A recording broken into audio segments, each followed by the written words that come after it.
После снятия с выборов яблока участились разговоры о бойкоте или игнорировании выборов. И я прекрасно понимаю, почему так происходит. В бюллетене была одна единственная антивоенная партия. Нормальным людям хотелось отдать свой голос за нее и явно дать понять, что мы думаем про Владимира Путина и его войну. Выбирать же из оставшихся провоенных партий, выяснять, какая там из них менее провоенная, чем другие. У кого руки в крови по плечо, у кого по локоть, а у кого лишь только по кончике пальцев, это, конечно, занятие, далеко не самое приятное. Естественное желание в такой ситуации сказать: я в этом не участвую. Без меня, пожалуйста. Голосуйте сами за кого хотите, а я не буду. Эта позиция выглядит наиболее какой-то такой морально последовательной, что ли. Она также у многих подтверждается еще советским опытом, когда в бюллетене был один единственный кандидат и голосовать надо было за или против. И за голосование против могли прям с участков в психушку увезти. В нашем недавнем прошлом не прийти голосовать было главной, заметной и вообще единственно возможной формой протеста. Я все больше вижу в вопросах в интернете голосов за пункт «не пойду», какие там еще выборы и подобный ответ. Но проблема в том, что кроме морального аспекта в политике есть еще и практический. И практически, оставаясь дома, вы помогаете как раз тем негодяям, которые в России захватили и удерживают власть. И именно этого они от вас и хотят, в том случае, если в ваших планах нет голосования за Единую Россию. В сегодняшнем видео, кроме просто моих аргументов, которые я уж 13 лет говорю на каждых выборах, я покажу слитую переписку одного из политиков, который по заданию администрации президента помогал организовывать бойкот на важных для администрации региональных выборах. И покажу, как власти на центральном телевидении показывали эти призывы к бойкоту, лишь бы люди только не пришли голосовать на участок и кидать не те бюллетени. Люди, однако, тогда не послушали. Перед тем, как погрузимся в эту тему, напомню, что по ссылке в описании вы найдете наш гайд «Как обойти российские ограничения интернета», чтобы у вас все быстро работало. Поддерживает работу над гайдом спонсор этой рубрики MaxSwap. Его виртуальные карты — это криптовалютная альтернатива картам зарубежных банков. А еще в гайде есть ссылка на наш рейтинг VPN-сервисов, который мы каждый день актуализируем и выявляем проблемы с подключением у разных сервисов и провайдеров. В рейтинге обратите внимание на VPN Liberty. У него сейчас акция 30 дней, можно попробовать сервис бесплатно.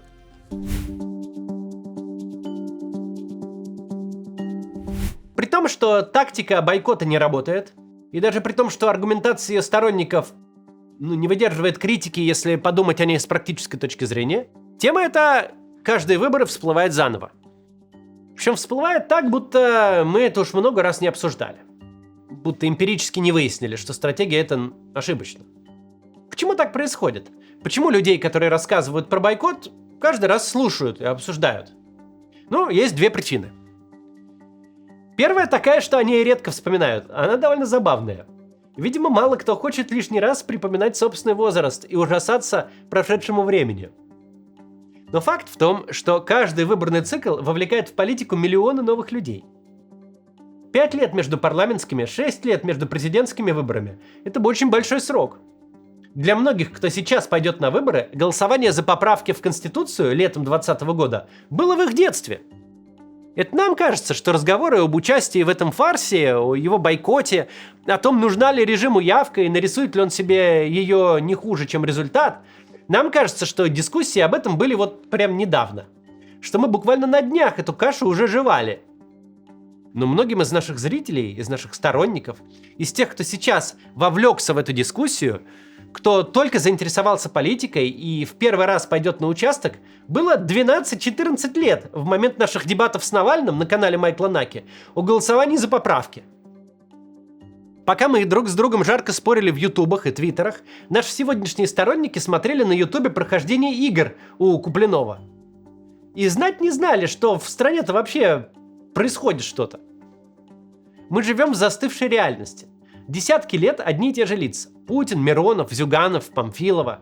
Кажется, что время остановилось. Но оно-то идет. Полезно отдавать себе отчет. Когда вам за 40, то 5-6 лет, все равно, что в магазин сходить и вернуться. А у кого-то за это время прошла треть жизни. Сегодня мы разговариваем уже не с теми людьми, с которыми говорили в 20-м или в 21-м годах. И уж тем более В 2018 или вообще в 2011? А ведь тогда бойкот тоже активно обсуждался. Движение «Нах-Нах» было. Нет ничего удивительного в том, что каждый выборный цикл мы крутим одни и те же дискуссии и отвечаем на одни и те же вопросы. Что иногда приходится проговаривать то, что нам кажется банальным. Ведь что для тех, кто выходил на болотную банальности, то для тех, кому тогда 3 года было, важный и совсем неочевидный вопрос. Мы все 15 лет назад говорили «жулик, не воруй», но кто-то на площади с Парфеновым, а кто-то дома с Дашей путешественницей. Смена поколений – причина, почему ни одна из политических тем и дискуссий никогда не умирает. У дискуссии же вокруг бойкота есть своя особенная инфицирующая механика. Призывы к бойкоту, к сожалению, работают на человеческую природу. Главный факт о человечестве, известный каждому, кто работает в маркетинге, в продажах, кто рисует интерфейсы, проектирует магазины и общественные пространства, заключается в том, что лень – главный побудительный мотив. В любой ситуации, где возникает опция ничего не делать, не принимать решения, не кликать на ссылку, не заполнять форму, не переходить дорогу, не выбирать, не брать на себя ответственность, люди в массе своей выберут именно эту опцию. Самый попсовый тут пример знают все. В странах, где анкета при получении водительских прав требует поставить галочку под согласием быть донором органов в случае гибели, стать донором соглашаются единичные проценты водителей. Если же галочку надо отметить в графе «отказ от донорства», а по умолчанию ты соглашаешься, то доноров сильно больше 90%. Получается, верным для большинства людей ответом на вопрос «можно ли вашу печень отдать незнакомцу?» оказывается «отстаньте, не хочу ничего решать, я в этом разговоре не участвую». Спикер, который предлагает действия в форме бездействия, никуда не ходить, не выбирать тактику, не принимать решения, а с героическим видом сидеть на диване и тем самым портить власти настроение, всегда найдет свою аудиторию. Организаторы выборов в России таким спикерам очень сильно помогают. Ведь главное, чего люди терпеть не могут, это заниматься чем-то заведомо бесполезным, обреченным на неуспех. Работать с маленькими вероятностями. В человеческой истории бессмысленная работа – крайне популярная форма наказания и пытки. Работа эта совсем не обязательно должна быть тяжелой физически. Психику нашу угнетает сам факт бессмысленной деятельности. Все же по американским фильмам, хотя бы по заставке «Симпсонов», знают о принятом в тамошних школах наказании – писать много раз одну и ту же фразу на доске. Писать мелом на доске не бог весть какая физическая нагрузка, но бессмысленность задачи превращает ее в наказание. Чем хуже репутация у выборов, чем больше разговоров о том, что все нарисуют, все предрешено, что ничего нельзя изменить и ни на что повлиять, тем популярнее будет вариант с так называемым бойкотом – отказом от участия в бессмысленной процедуре. Таков замкнутый круг выборов в автократиях. Чем больше фальсификаций, чем более они наглые и демонстративные, чем больше несправедливости и меньше связи между голосованием и результатами, чем больше там выборов из разных сортов знаете чего и отсутствие чего бы то ни было, кроме этого сами знаете чего, тем проще убедить людей остаться дома.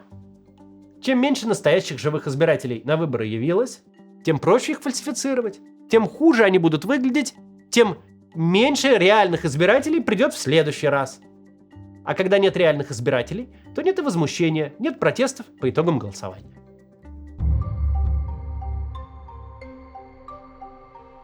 Разобравшись в причинах популярности дискуссий о бойкоте, нужно ответить на вопрос, а важна ли режиму типа нашего массовая явка в принципе?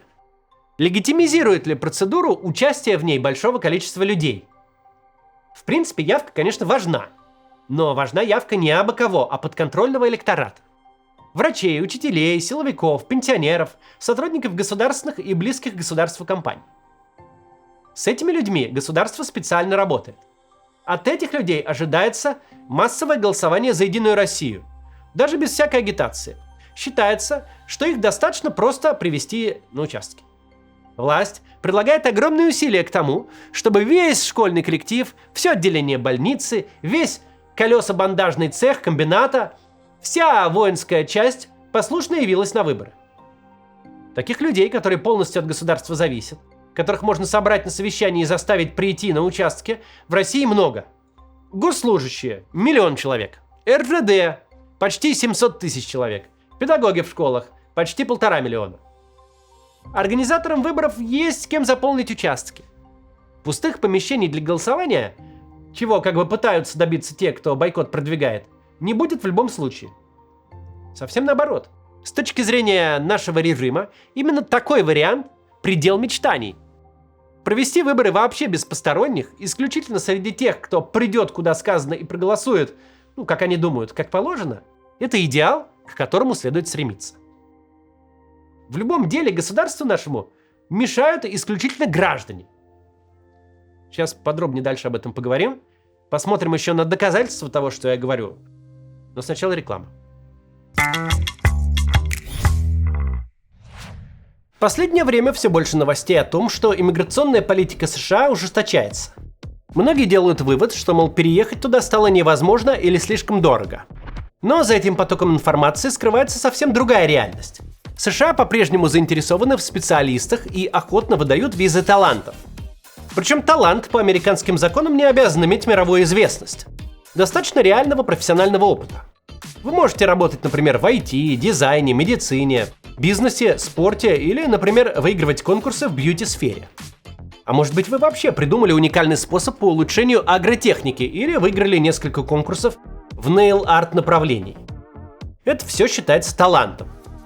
Публикации, участие в крупных проектах, высокий доход, судейство или признание коллег – те факты из вашей биографии, о которых вы даже не задумывались, могут стать основанием для переезда в США по визам талантов категории O1 или EB1. А для тех, кто столкнулся с ограничениями по гражданству, в американской юридической корпорации Shamaev Business Law разработали отдельную стратегию – Green Card Fast Track. Она помогает выстроить легальный и безопасный маршрут к гражданству с учетом всех новых правил. У Shamaev Business Law более 130 специалистов. 90% кейсов компании были одобрены. Shamaev Business Law не дают пустых обещаний и не гарантируют грин-карту каждому. Сначала просто честно оценивают кейс. Проверьте, сколько у вас на данный момент критериев для визы талантов. Это бесплатно. Специалисты изучат ваши достижения, расскажут, какие программы вам потенциально подходят и проверят, доступна ли вам стратегия Green Card Fast Track. Ссылка в описании. В любом деле государству нашему мешают исключительно граждане.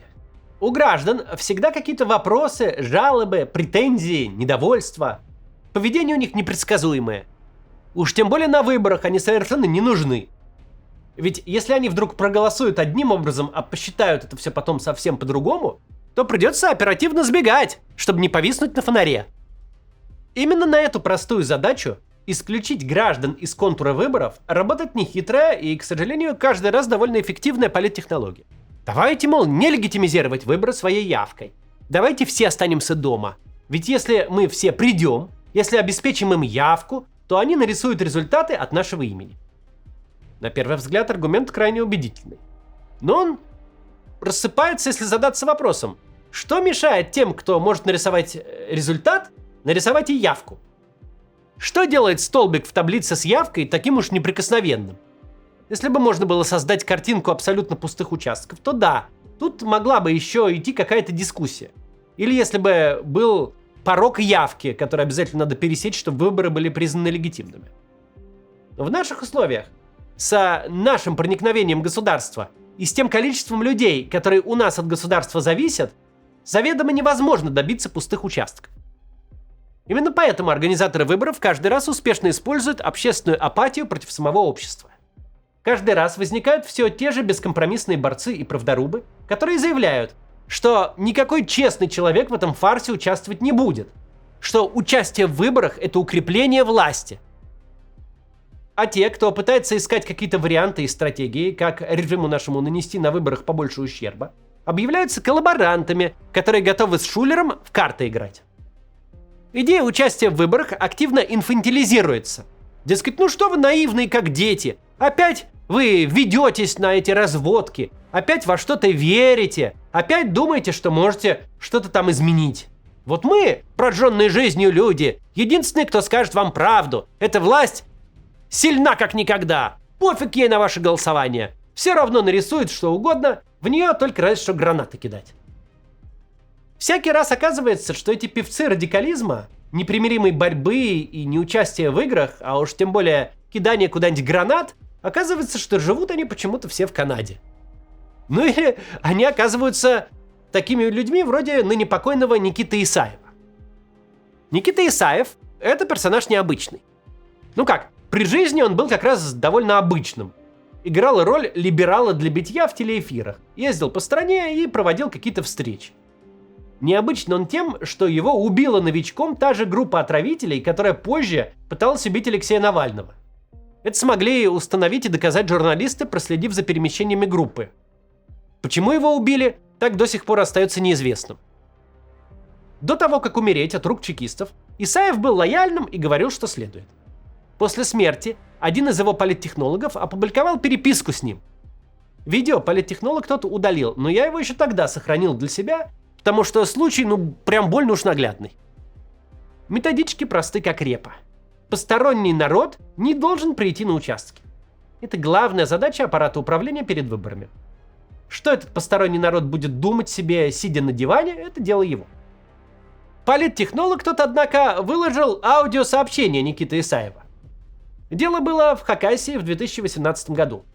Там власть попала в сложную ситуацию. Над очень статусным и важным единороссом нависла опасность проиграть выборы главы республики. Жители прям никак не хотели за него голосовать. Исаева тогда привлекли для агитации. Перед поездкой Исаев, ничтоже сумняшися, напрямую пересказывает задания от кураторов в администрации президента. Цель, мол, в том, чтобы сушить явку. Кого надо, на голосование приведут. А кому не надо, там быть и не положено. В этом весь смысл. На выборах не должно оказаться никаких посторонних.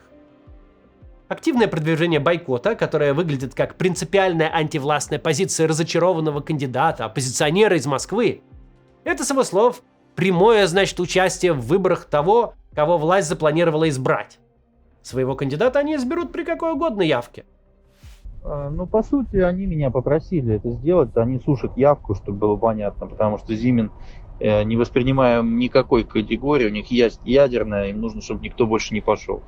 И все. Поэтому это, в принципе, АПшная история, чтобы было понятно. Но сделайте мягко, как я это делал. Вот обратите на это. Я бы не пошел, меня бы тошнило. Надо против всех. Она бы победила. Можно было бы себе представить, что сотрудник, который чем-то обижен на покойного работодателя, искажает слова Исаева, вырывает их из контекста и наговаривает. Но если мы посмотрим записи телеэфиров государственной ГТРК Хакасия тех времен, которые относятся именно к тем выборам, которые сохранились до сих пор, их можно найти, то увидим, что Исаев, которого там представляют как важного московского оппозиционера, послушно повторяет ровно то, что консультант ему посоветовал. Мы сегодня говорили, допустим, о графе против всех. Ее жалко нет, она бы победила здесь совершенно точно. Вот, во всяком случае, в рамках тех выборов, которые сейчас предоставлены. Что глава? А что он поменяет? Если в Москве все решили, деньги все забрали. Что он поменяет? Поэтому вот оно и предложение, остановить эту ситуацию. Покажите Москве, что Хакасия вообще не хочет этого всего делать, этого бардака, безобразия. Чего идти на эти выборы? И политтехнологически это очень понятная так-то стратегия. Представьте, что у вас есть 10 избирателей. 4 за вас, а 6 против. Вы проигрываете 60/40. Но если вы смогли убедить половину тех, кто против, не приходить и остаться дома, то вы уже побеждаете 4-3. В процентах это 57/43. То есть вы, просто деморализовав и убедив не приходить на участки ваших противников, перевернули результат практически наоборот. В Хакасии в 2018, кстати, ничего не получилось. Единорос попал во второй тур и проиграл. А Исаева тогда по всем каналам показывали с его моральными призывами. Лидер движения «Новая Россия» дал оценку предстоящим выборам главы Хакасии. По его мнению, это фарс, нет конкуренции. Я бы не ходил. Не ходил бы. Потом будет тошно понимать, что проголосовав даже против действующего главы, который, очевидно, победит, я сейчас, как я вам сказал, отказался сознательно, лично, потому что не вижу смысла участвовать в фарсе, в игре в наперстки, в которые превратились выборы. Это все вовсе не значит, что каждый, кто призывает к бойкоту, напрямую работает на администрацию за зарплату, как Никита Исаев. Большинство людей, занимающих эту позицию, искренне заблуждаются. Они ее выводят из собственной фрустрации, деморализации и ощущение своего бессилия, стремясь распространить их на все общество. Но результат усилий с обеих сторон, и тех, кто обслуживает власть за деньги, и тех, кто просто задолбался и разочаровался, один и тот же. На участках нет протестных граждан, а значит, нет и протестных голосов, и риска протестов. Значит, рисовать можно как угодно, а можно и не рисовать вовсе. Ведь кто ж будет бюллетень-то не те в урну кидать?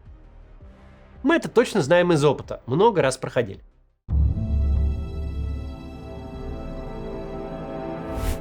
Парламентские выборы 2011 не были чем-то примечательными.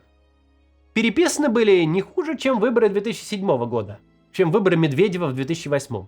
Разница была только в одном.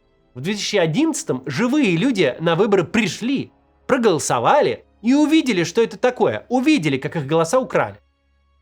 Зимние протесты 11-12 годов, возмущение относительно фальсификации на выборах, предтеча уличной революции – это фантомная боль нашего режима. Массовый выход обманутых граждан на улице – это призрак Майдана, призрак Лукашенко в 2020-м. Это то, чего надо избегать любой ценой. Единственный реальный способ избежать возмущения граждан результатами выборов – это избежать их участия в выборах, отвратить их от самой этой процедуры. Люди очень возмущаются, когда знают: я не голосовал за Единую Россию, моя жена не голосовала за Единую Россию, никто из моих коллег, одноклассников, сокурсников, никто из моего страйкбольного клуба не голосовал за Единую Россию. А вы тут нам лепите у них 70%. Люди не возмущаются, когда процедура эта прошла мимо них. Не возмущаются, когда все, кого они знают, в день голосования были где угодно, но только не на участках. Люди не возмущаются подлогом и воровством, если не видят его лично. Для режимов типа нашего нет никаких проблем нарисовать любые цифры, хоть явки, хоть результаты. Проблема для него – продать этот результат, заставить всех с ним смириться. И эта проблема решается только неучастием. Можно обсуждать разные стратегии относительно грядущих выборов, и мы их обязательно обсудим. За кого лучше голосовать в округе, за какую партию по списку, с кем мы можем смириться, а кого нужно активно мочить изо всех сил. Это все нормальная дискуссия о том, как нанести максимальный ущерб очень плохим людям, которые гробят нашу страну. Бойкот же – это всегда за зарплату или невольно, но работа на тех, кто нашу страну гробит. Помощь им в том, чтобы выборы прошли для власти без проблем, без возмущений и незаметно. До завтра.